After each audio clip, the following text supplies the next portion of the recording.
হিমঘর আলু প্রগতিশীল আলু ব্যবসায়ীর সঙ্গে হিমঘরের কোনো যোগ নেই দাবি হিমঘর মালিকের। লাগাতার কর্মবিরতির ডাক দিয়েছে প্রগতিশীল আলু ব্যবসায়ীরা, যার জেরে আগামী দিনে আলুর দাম আরও বাড়ার আশঙ্কা করছেন হিমঘর মালিক থেকে ক্রেতা বিক্রেতা সকলেই। হিমঘর খোলা থেকে ক্রেতা বিক্রেতা, তবে সকাল থেকে কোনো ব্যবসায়ী আলু বের করতে আসেনি চুঁচুড়া হিমঘরে, ফলে আলুর দাম আরও বাড়ার আশঙ্কা। চুঁচুড়ার পান্ডুয়া পোলবার আড়ত বন্ধ, আলু বন্ধ। হিমঘরের থেকেই যদি যোগান কমবে বাজারে।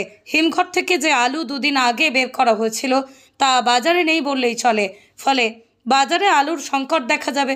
যা রয়েছে বাজারে তার দাম বাড়বে, খুচরো ব্যবসায়ীরা বলছেন এমনটাই।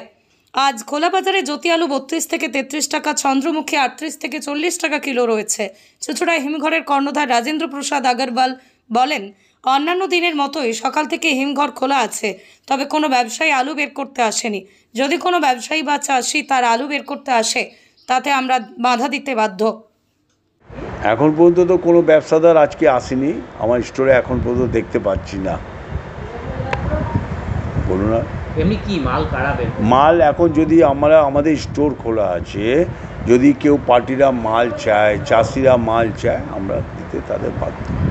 আপনাদের তরফ থেকে কোনো বন্ধের ব্যাপার? আমাদের দিকে কোনো বন্ধের ব্যাপার। এখনো পর্যন্ত কিরাম সংখ্যক আলু মজুদ রয়েছে আপনাদের? আমাদের এখানে প্রায় 70 থেকে 75 হাজার প্যাকেট মজুদ আছে। এই মুহূর্তে রাজ্যে, আপনারা তো যেহেতু কোল্ড স্টোর মালিক, এই মুহূর্তে রাজ্যে প্রগতিশীল আলু ব্যবসায়ী সমিতি বলছে প্রায় 41 লক্ষ মেট্রিক টন আলু রয়েছে সব স্টোর মিলিয়ে, টোটাল ওয়েস্ট বেঙ্গল। তা এই আলুটা কি আমাদের রাজ্যের জন্য সাফিসিয়েন্ট? আপনারা তো কোল্ড স্টোর মালিক। আমাদের রাজ্যের জন্য সাফিসিয়েন্ট, আমাদের রাজ্যের জন্য এই আলুটা সাফিসিয়েন্ট। সেই ক্ষেত্রে মানে আপনারা কি ব্যবসায়ীরা আসছেই না সকাল থেকে? সকাল থেকে কেউ আসেনি একদম। আচ্ছা, কি নাম আপনার?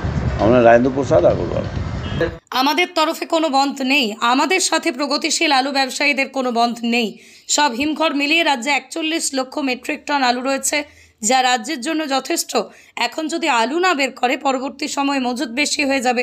চুঁচুড়ার খুচরো ব্যবসায়ী সমর দাস বলেন, দামটা কমলে বেচা কেনা ভালো হতো। যারা 1 কিলো নিত তারা 500 আলু নিচ্ছে। ধর্মঘট হলে আলু পাওয়া মুশকিল হবে, আগের মতো বিক্রি হচ্ছে না। দামটা কমলেই তো ভালো বেচা কিনে হবেই করবে। দামটা এত বেশি লোকে কিনতে পারছে না, কম দাম বেশি, লোকে 1 কিলো খায়, 500 কিনে কিনছে, কম। আমাদের বেশি অসুবিধা হবে, পাবো কোথায় আলুটা? ওই এক বস্তা বেশি, হাফ বস্তা বেশি, এটা পাবো না না, দামও তো আরও বাড়াই যাবে, অসুবিধা হবে। এমনি সমস্যা রয়েছে আলু নিয়ে, তাই তো? হ্যাঁ, সমস্যা। আলু যেরকম বিক্রি হচ্ছিল যেরকম বিক্রি হচ্ছে না, যে 5 কিলো নেই, 3 কিলো নেই, তার সংসার চালাইতে কোনো রকম চালাইতে হয়। কি নাম আপনার? আমার সমর্থন।